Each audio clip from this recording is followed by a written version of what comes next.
Because I remember a reporter asked her when I had a talk show years ago in 1992, how did you know you could raise 7 children by yourself and you never had any kids?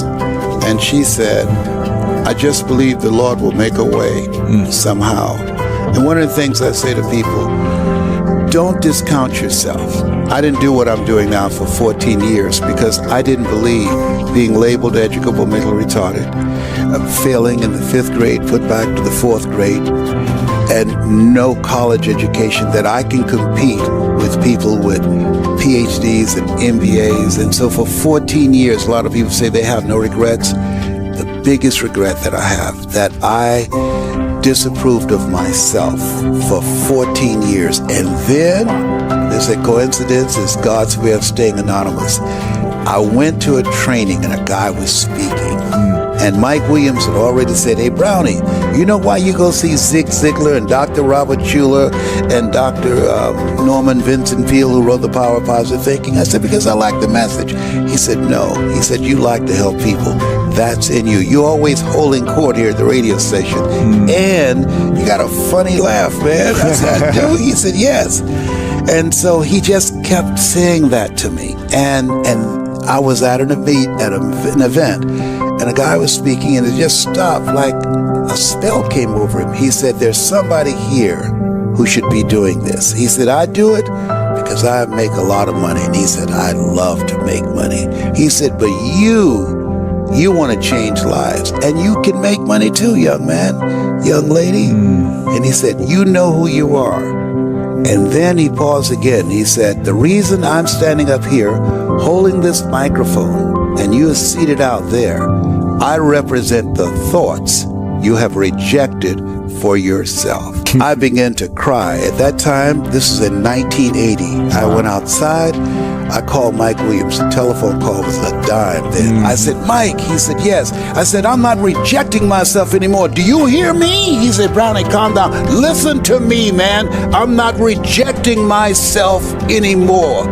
I said, will you help me? One of the things I teach, ask for help. Not because you're weak, but because you want to remain strong. And ask for help, and don't stop until you get it. It's an ongoing process. It's an ongoing process. One, I encourage people to read a minimum of 30 to 40 pages of something positive every day to program your mind. And all of us can do that. We can go to the library and check out books. When I think about Og Mandino, who wrote The Greatest Salesman in the World, he was on the verge of committing suicide. Went to the library, read the book Think and Grow Rich, and his life turned around. So reading and programming ourselves, the reason that most people should do that, psychologists say that 86% of our self-talk is negative, and it goes undetected by the conscious mind. That's why we're taught, be ye not conformed to this world, be transformed by the renewing of your mind. Listen to recordings and things that are positive. Go on YouTube and find things that will begin to empower you, and minimize the distractions in your life. We have so many distractions. The weapons of mass distractions cause most people not to begin to live their lives from the inside out, but from the outside in. You know, there's an African proverb that said, if there's no enemy within, the enemy outside can do us no harm. Shakespeare said, the forte of Brutus is not in our stars, but in ourselves, and we are underlings. So you have to program yourself, or your mind will be programmed. The other thing is that have goals that's beyond your comfort zone, because in order to do something you've never done, you've got to become someone you've never been. You've got to become a risk taker. This God said, if you're not willing to risk, you can't grow. And if you can't grow, you can't become your best. And if you can't become your best, you can't be happy. And if you can't be happy, then what else is there? And the other thing is, upgrade your relationships. You earn within $2,000 to $3,000 of your closest friends. You've got to look at the people in your life and ask, what is this relationship doing to me? There are many people because of the toxic, negative, energy-draining people in their lives, they will never be successful because those toxic relationships will compromise their power. There's a new term in psychology, in psychiatry called relational illness. There's some people that can make you sick. Now, some people might say, Les, can we change them? No. It's a full-time job changing yourself. And there's some people that's so negative, they can walk into a dark room and begin to develop. I got a lot of flaws. I said, Dad, nobody's perfect, and we love you, just as you are, unconditionally. And so to me, a man has compassion, sensitivity. I'm very emotional. And you care, you love, and you feel that you want to live a life that has made some impact. Goethe said, don't ask what the meaning of life, ask what is the meaning of your life. And to me, a man desires to live a meaningful life. So many young people, young men today, because we live in an entertainment-driven culture, that they don't have a vision of themselves or what it takes to be a man. I studied Mr. Washington. He was one figure that I looked at and how he held himself, how he spoke, how he dressed. And I said, I want to be like that when I become a man. I want to live my life in such a way that my mother would say, I'm proud of Leslie, that my children would say, I'm proud of you. Somebody asked me the other day, what has been your greatest accomplishment? You've won all the top awards in speaking. You've spoken to over 80,000 people in the Georgia Dome, 30,000 in Poland.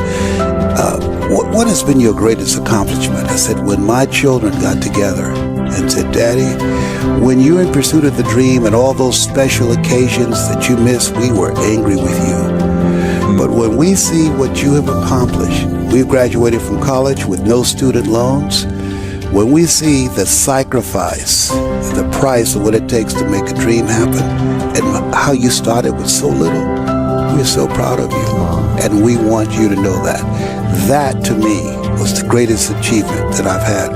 I spoke about 3 weeks ago in Detroit, and my second oldest son, Patrick, was with me, and he said, you know what? You're a special guy. Wow. You're a special guy. For you to come in here and speak to these people and train, and they didn't pay you anything, and you spoke to them and gave them everything you had as if you had received a check. He said, you're a special guy. I admire you. When your children tell you they admire you, that to me is special. And they work with me and now love the work that I do, and they're taking it on. That to me is special.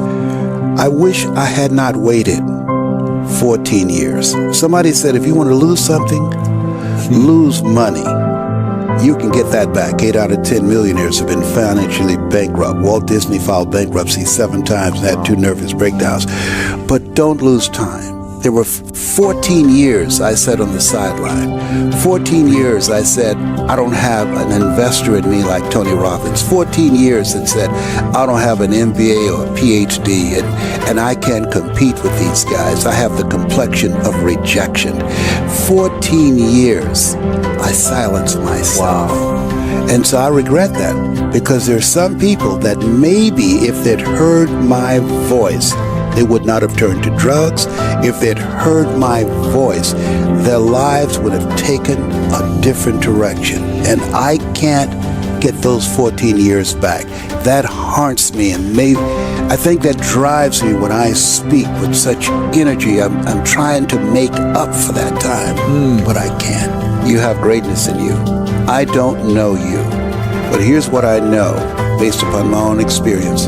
You have greatness in you, that you have the ability to do more than you could ever begin to imagine. You have greatness in you, that as you think about yourself, I'm reminded of the words of Howard Thurman, who said, there's a presence in each and every one of us that waits and listens to the voice of the genuine in yourself. It will be perhaps the only God you will ever have or hear. And if you cannot hear it all of your life, will it be spent on the ends of strings that somebody else pulls? When you recognize your greatness, no one will ever pull your strings. You are different. You were created on purpose with a purpose to manifest that purpose through you. You are made in the likeness and image of God and been given authority and dominion over everything on the face of the earth. But you will never exercise authority and dominion over your life until you exercise authority and dominion over what you are not. Most people go through life living the lie that has been told about them. And we are encouraged, be ye not conformed to this world, be ye transformed by the renewing of your mind. Work constantly to renew your mind, to expand your vision of yourself, to hold a vision of yourself, living in the future, living a life of contribution. He said, I'll give you all your eyes can see. Greater is he that is in you than he that's in the world. There's something in you that's greater than your circumstances. There's something in you that's greater than the adversities that you're facing. Life is just like Forrest Gump said, a box of chocolates. You never know what you're going to get. In life, you're either in a problem, just left one, or headed toward one. You have greatness in you. That's my story, and I'm sticking to it.